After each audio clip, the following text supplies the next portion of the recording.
morning and welcome to Radio Friends on Friday, February 21st. And of course, we know that February is Black History Month. We're about 2/3 of the way through February, and we've dedicated several segments on Radio Friends to Black History Month. I have two of my good friends with us today. One sassy lady, Yvonne Mathews, one real sweetheart, Mable Grimes. How was that for an introduction, Yvonne? Okay. When they come on, I like to have them read poetry. And a lot of times they come on and read sassy poetry. But today it's a little bit sentimental, right? Before we get into that, and just real quick, Mable, why is Black History Month so important? Well, it's important to me because you get to reflect and think about all the people who went before you. Yeah. And learn maybe what they went through. Yeah. And you can tell stories about that. And you've got a lot of stories to tell, don't you? I do. Yeah, yeah. Well, that's for another time, though, okay? Today we've got some poetry, and this is dealing with the elders. Yes. All right, so here's Yvonne and Mable with a special poem. This poem is The Elders by Maury Evans. With their bad feet and their gray hair and amazing grace, how sweet the sound, and cardboard fans with colored families, seasonal gift from Baker's funeral home, stirring heat and hallelujahs. No hiding place down here, son.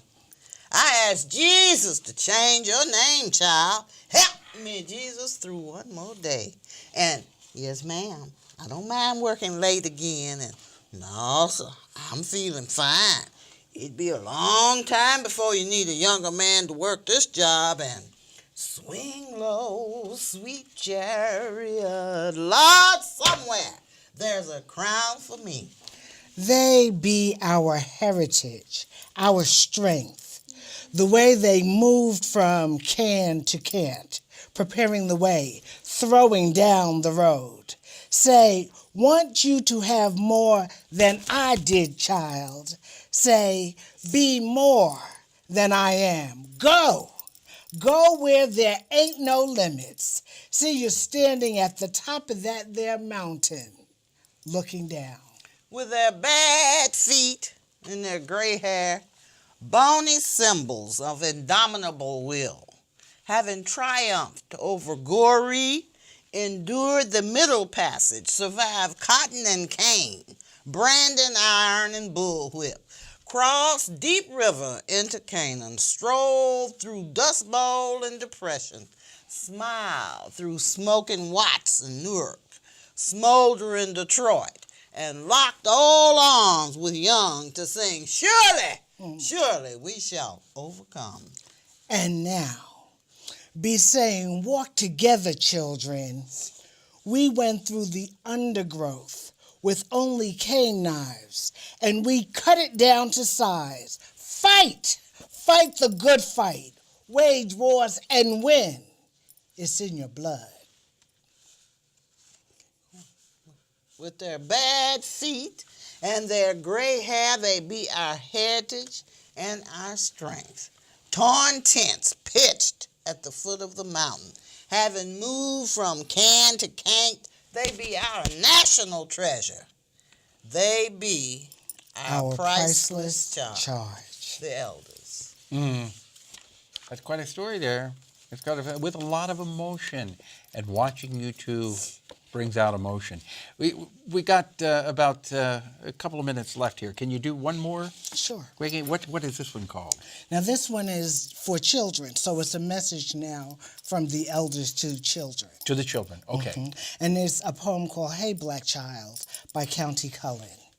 Hey Black Child, do you know who you are? Who you really are? Do you know you can be what you want to be if you try to be what you can be? Hey, black child, did you know or do you know where you're going? Where you're really going? Do you know you can learn what you want to learn if you try to learn what you can learn? Hey, black child, do you know you are strong? I mean really, really strong. Do you know you can do what you want to do if you try to do what you can do? Hey, black child, be what you want to be. Learn what you must learn. Do what you can do. And tomorrow, your nation will be what you want it to be. What a good message. What a good message. Not just for the black child, but for any child listening. As I was watching and listening to you, I was thinking of grandparents talking to their grandchild. Yes. Yeah. Yes. Yvonne, I asked Mabel what Black History Month meant to her. What does it mean to you? Why is Black History Month so important and so special? Well, it gives you the opportunity to make sure that you reflect. We should be celebrating Black History Month every day of the year, but we don't. But we have the opportunity then to make sure that we teach our young people, that we may even use it as a point to make a resolution that we will do better and let them know the history, let our young people, all young people, know about our culture and our heritage. In trying to get along with each other, Yes. no matter what the color of our skin. We were talking, we had Mary Ratcliffe on here a week or so ago, and that's what we were talking about.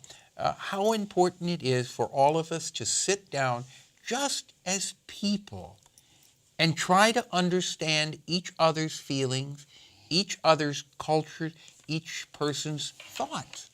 We really are more alike than different. Don't you agree?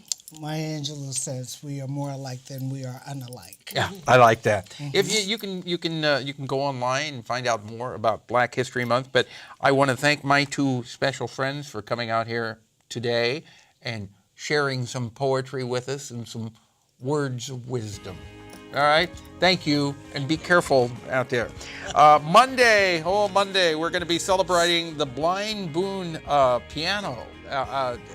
Very special. The fabricating it, or rebuilding it, refurbishing it. It's a word I want. Sutu Forte and Bill Clark will be on with us. Our program directed by Travis McMillan of the Reynolds Journalism Institute. Audio is Pat Akers from KBIA. Our floor director, Rachel Gangware, and our assistant producer and guest coordinator, Uncle James Bowser. Bye-bye.